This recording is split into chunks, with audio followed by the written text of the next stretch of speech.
Place our cover on. Pause. We didn't do this. Oh, shit. Good call. We did not do that. Dare I say, Chase saves the day.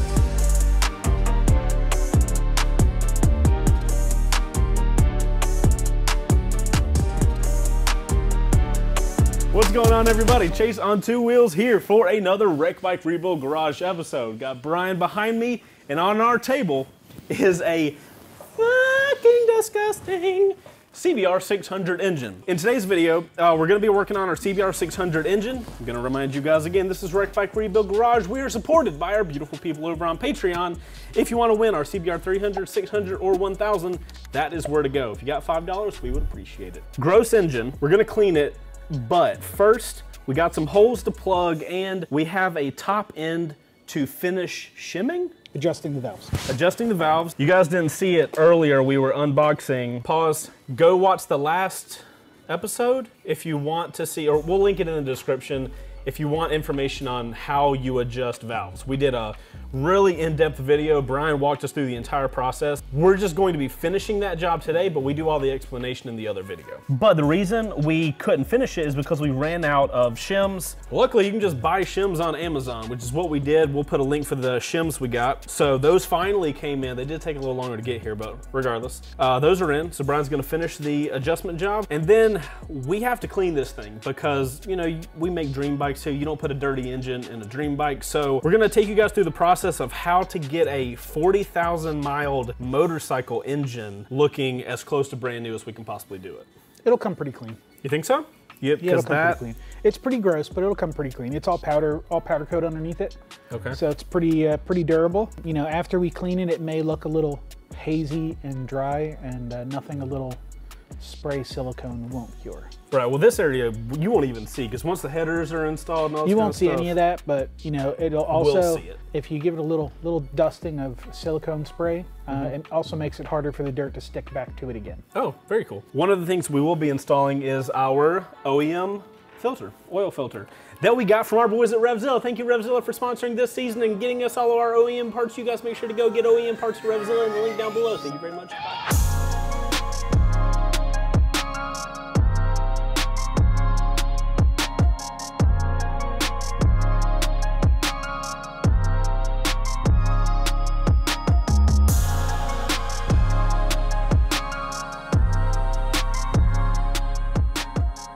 So first things first is we need to set the cylinder, the engine to top dead center in the #1 cylinder.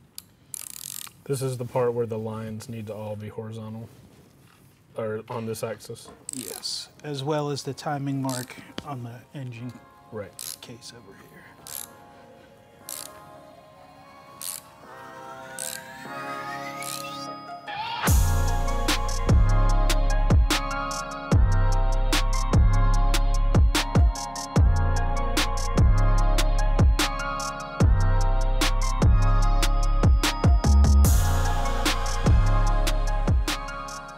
Just to remeasure all the intakes, and we're going to go from there. Why? What did you find on your intake measuring? I just want to start from fresh.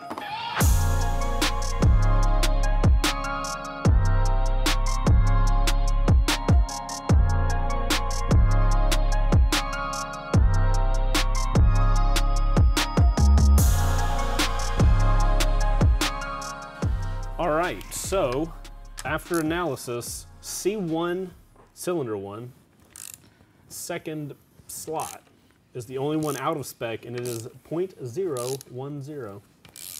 Everything else is either 0.008 or 0.00 some. Looks like we don't need this anymore. Damn it. One day.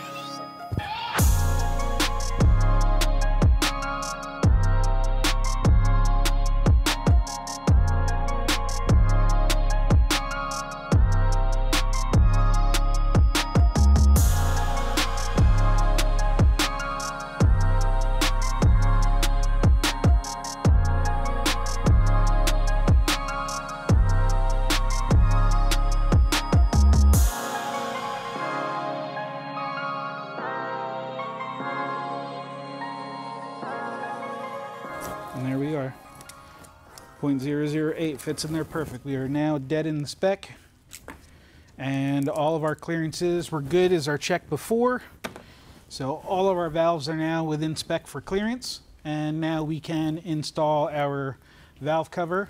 We already replaced the seals on the bottom of the caps for the spark plug wells to make sure no oil gets down in there. And then now here's our next level here. So I always like to put a little bit of silicone sealant in these cam journal ends just to help these seals stay where they're supposed to be.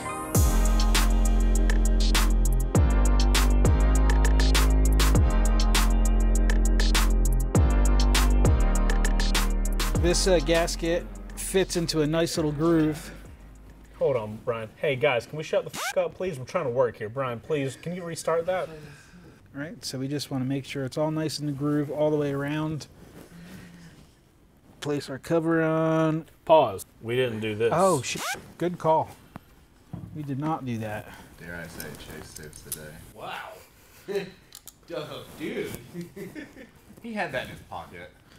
He's like, I'm gonna win. I'm gonna look like I know what I'm doing. I just put it in my back pocket and be like, they're all gonna see. They're all gonna see me in a different light now. How tight? Snug. A little snugger. So there's snug and then there's Brian snug. You know what I'm saying? Ooh, yeah, don't, just Brian snug. Okay. It only looked difficult because it was me putting it on. Okay. Let's be so clear. now that this, Yeah!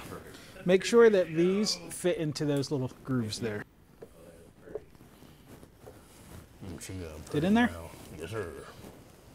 Okay. So now these seals are going to get replaced. We have them laying out here. Yeah. There it goes. Ow! Ow! That thing was in there, man.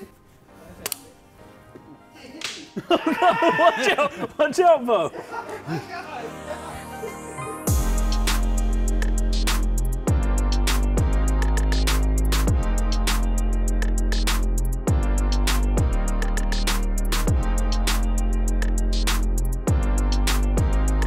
So valve cover's on. We actually have spark plugs in the holes right now, the original spark plugs. So now we're going to start sealing the engine off so we can clean it. We leaving the old spark plugs in for now? Yes. Cool. Can you clean the oil off of that, please? Yo, what are these called? Coils. Spark plug coils. They're ignition coils.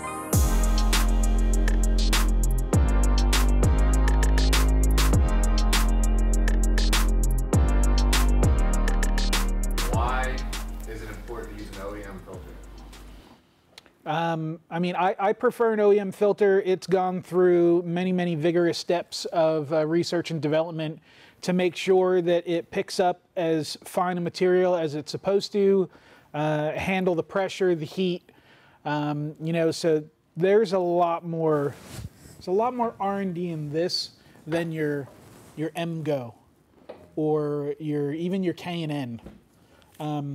You know, there are certain filters that you get from the manufacturer that have an internal oil pressure regulator in them. So if for some reason the filter inside has an issue and collapses, instead of stopping the flow of oil, it opens that relief valve and allows the oil to flow as to not starve your engine. It's not filtered anymore, but you're still getting oil. Some aftermarket filters, the reason why they're inexpensive is because they delete that little part that's inside that could potentially save your engine if your oil filter fails. So I just prefer to use an OEM oil filter. I know it's right for the machine. It's gone through lots of testing. You know, what are you going to save yourself $1 or $2, maybe at the very most $5 in your oil filter, and you may wind up saving your engine by spending an extra $5 on your filter. Okay. Now we need to put on the oil filter, oil cooler. How tight should an oil filter go on? There is a spec for it, but hand tight is the way that you want to put them on, unless you own a Ducati. And Ducati, if you don't actually put them on to the proper spec, they have a tendency to weep or leak oil. Want to make sure that the mating surface is clean and dry. Can you get me a little brush?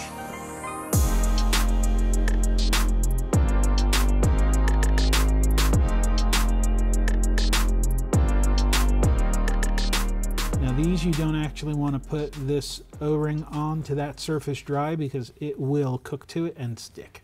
Okay. And then you'll have some issues getting your oil filter off. So that's it. You don't want to put it on any tighter than that. Okay. All right, so oil filter's on, nice little bit of oil on the O-ring to seal it up against a clean, dry engine case. We also want to do the same thing here. We want a clean, dry case here. We're going to reinstall. Can you grab the O-ring right there? Yes. I pulled this O-ring out just a few minutes ago so I can clean it up. If you want to go ahead and just clean this mating, this flat surface and the groove just with a rag. You don't need the... I'm going to use the Scotch-Brite on this side of it where it mates to it.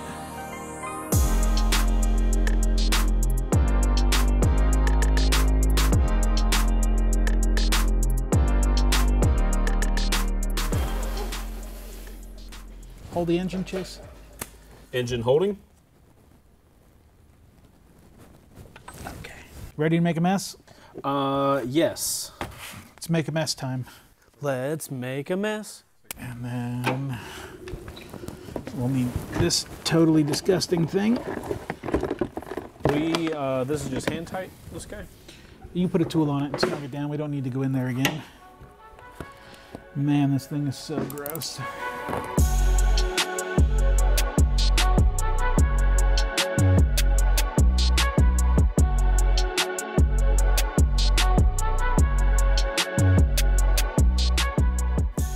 Can you see all the way in the back of there, there's a tab that's not quite vertical? So that is the tab that this piece right here slots into. So pretty much what you have to do is you have to set this in the area where it's going to live in here, and then try and get this tab to line up. You can just freely spin that tab with your finger? Yeah, you could just turn that. So this is going to go like that. My tab is just about like that, and hopefully we can get the two of these to come together. Let me put my O-ring on. And there it goes, slid right in.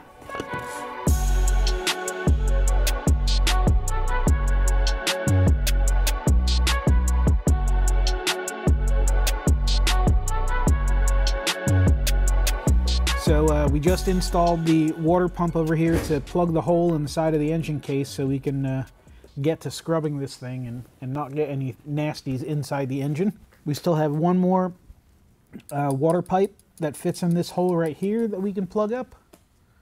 And then we can start working on cleaning. Yay! A resounding yay.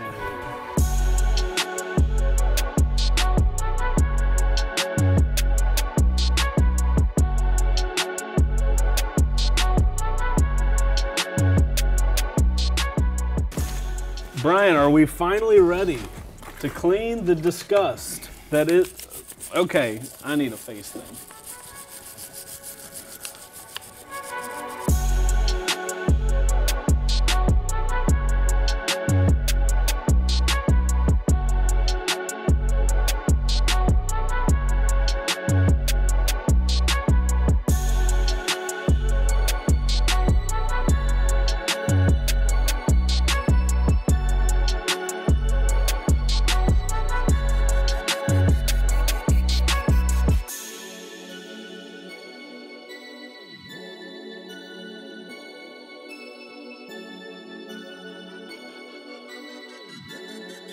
Alright guys, so that's what parts cleaner plus brake part cleaner plus parts washer, brake and parts cleaner, and then finished off with silicone. That is incredible what some chemicals can do to 40,000 miles of grime. Yes, sir. Okay, so if you guys need to clean your engine and it has a lot of road grime on it, then you guys know what to go to. If your engine is in your frame and you want to do this, don't.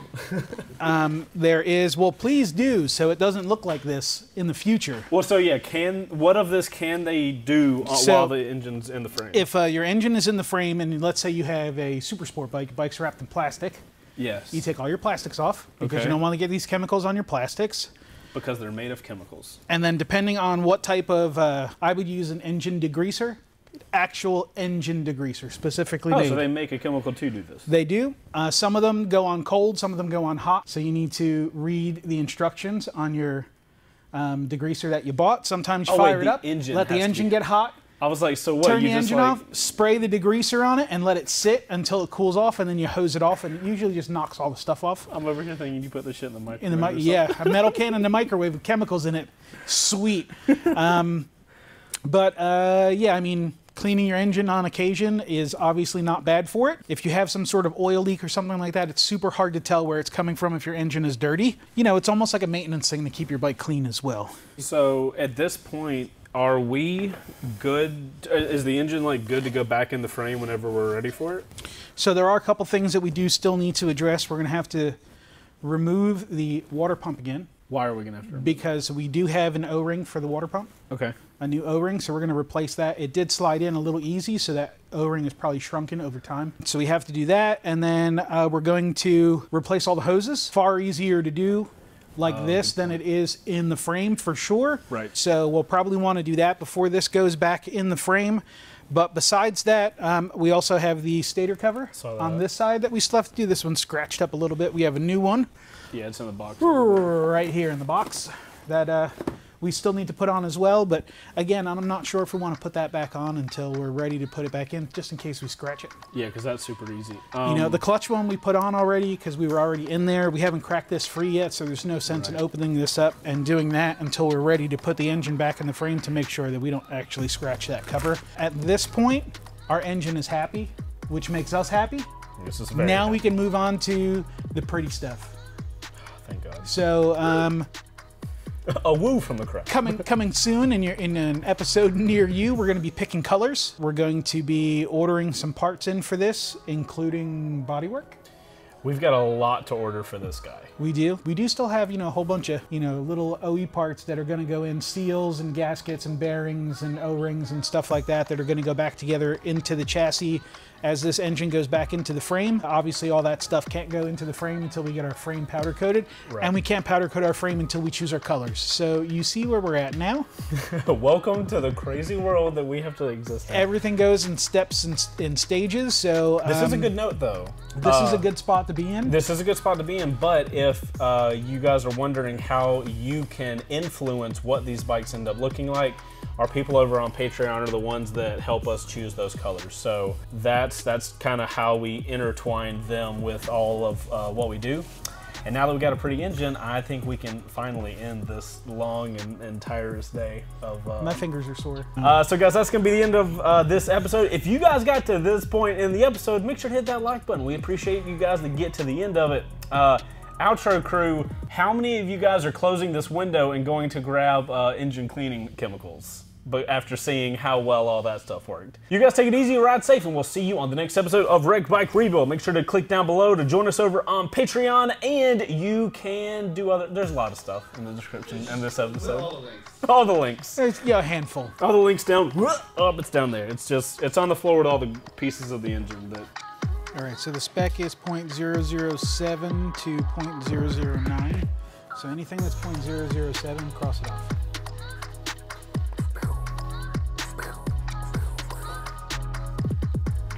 Ace also count. So I just have to change that one.